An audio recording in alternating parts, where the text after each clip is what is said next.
النتائج الكاملة للجولة الثامنة من البطولة الاحترافية إنوي القسم الأول الموسم 2025-2026.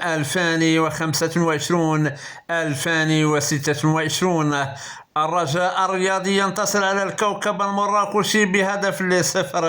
حسنة أكادير تنهزم أمام أولمبيك تشيرا ب3 أهداف ل0.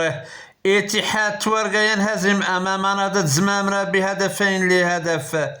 النادي المكناسي ينتصر على اتحاد يعقوب المنصور ب1-0.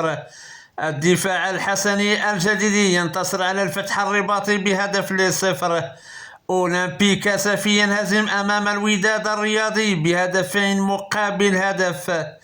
اتحاد طنجة ينتصر على نهضة بركان ب1-0. الجيش الملكي يتعادل أمام المغرب الفاسي ب1-0.